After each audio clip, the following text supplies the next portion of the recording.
Sami Zayn's WWE World Championship lasted 9 days. 9. So I usually don't make videos like this. My videos are way more analytical, just breaking down storytelling and stuff, but I need to talk about this because this is just so absurd. I just finished watching the episode of Raw. I just turned on the camera and I don't have anything else planned for this video. I'm just gonna give you my thoughts on what I thought about this whole thing. A week and a half ago, I watched Sami Zayn win the WWE title for the first time. I took a snap of it and I sent it to my friends over on Snapchat. And for the first time in years when we sat down, we actually discussed WWE. That is how big it felt. And tonight, I just watched them take it all away from him like it never happened. Going into tonight's Raw, this felt obvious. Cody Rhodes gets his world title rematch. It's in Chicago. CM Punk has been gone since the Raw after Mania in April. And pretty much everyone knew that he was walking through that curtain tonight. So here's what I actually expected when on SmackDown, they announced that there's going to be a rematch between Cody and Sami. I expected that something would happen, CM Punk would interfere, which probably sets up Cody versus Punk down the line. Sami retains one way or another. It's a safe, predictable, completely boring version of tonight. Instead, I tune into Monday Night Raw. Within the first 5 minutes, Gunther attacks Cody, powerbombs him through the table, busts him open with a car door to the head. Cody is out. And my mind immediately went, okay, now what they're gonna do is that Cody is not gonna be able to compete tonight. Then you're gonna have a mystery opponent. The mystery opponent is gonna be CM Punk. But here's where I was certain, like absolutely certain. You cannot have CM Punk lose his homecoming match in Chicago. That's not how you bring a guy home. But you also don't just hand him the world title after his first match back after 3 months away. So the easy answer, and a default answer, the boring one, which to anyone who watches Raw or SmackDown weekly, it's something that WWE has used 100 times before, is that Gunther interferes again and the match gets thrown out, or Cody interferes. Nobody's momentum gets hurt, then you set up Punk versus somebody down the road. Sami gets to do his thing with the championship. You know, you could either do a Punk versus Gunther rematch from SummerSlam last year. That was a banger. Or you could do Cody versus Punk. Why am I booking this? That is what I expected.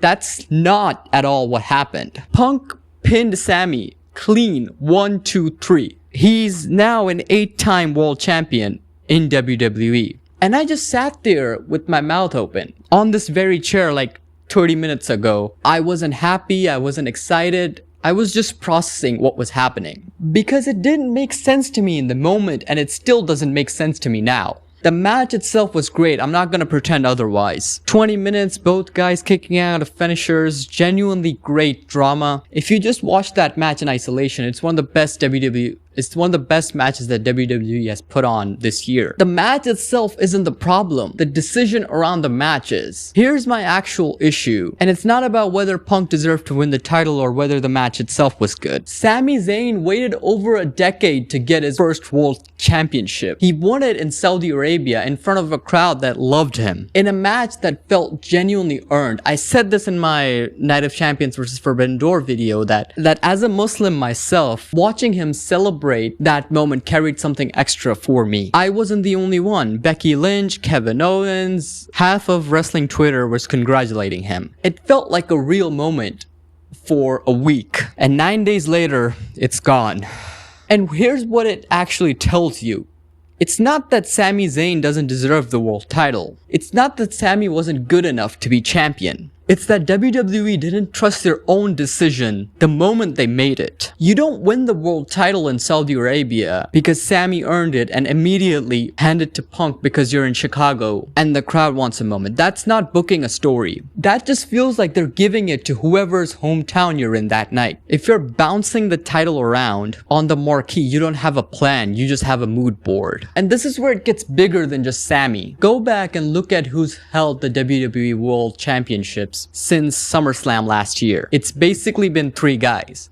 Cody, Punk, Roman Reigns, with the occasional Seth Rollins or Drew McIntyre thrown in there as a sort of palate cleanser before the title comes right back home. My read is that they gave Punk the title because they want him to move over to SmackDown and be that champion. Feud with the new people over there like Ricky Saints or Carmelo Hayes, or whoever's over there right now. I haven't been keeping up. That's fine, good even. But if that's the plan, why not have him win the title at SummerSlam? Why not let the story actually build instead of just handing it over to him on a random Monday because Chicago was chanting his name? The answer, I think, is just that WWE doesn't trust anyone else to hold the world title. Sami held it for 9 days and then they panicked. Drew held it for 8 weeks and then they panicked. That's not a story. That's a company that can't sit with their own decisions. Also, it just reminded me, Drew, when he won the title from Cody on SmackDown earlier this year, they were in Europe. So make of that what you will. And honestly, this fits a pattern that I keep seeing from this company. First, it was Dolph Ziggler, Asuka, The New Day, and now yesterday we got reports that Sheamus is leaving after almost 20 years reportedly because the contract that they offered wasn't exactly what he was worth to the company. These talented people are given a moment, then the company moves on from them the second the spotlight shifts somewhere else. Sami became the newest name on that list, except this one happened in 9 days on television in front of everyone who was cheering his name a week ago.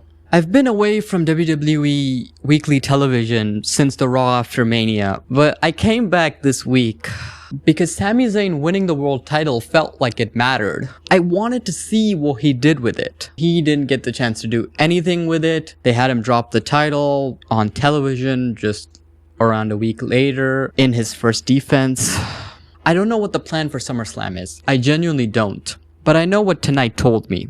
WWE had a genuinely great story sitting in their hands. A guy who waited over a decade finally getting his moment. And they gave it up in 9 days because a different guy walked back into the building. That's not confidence. That's a company that doesn't trust its own biggest moments to just sit there and breathe. Sami deserved much better than just 9 days. Drop your thoughts below. I really want to know if I'm alone in feeling like this because since Sami won the world title, I've really been off wrestling social media, especially with things like the World Cup going on and all of that. So I want to know what you guys think, if you guys agree with me or disagree with me. This is something that, I don't know, it's really stirred me up. I wasn't expecting it to really piss me off as much as it did, but it is what it is. Thank you guys for watching up until this point.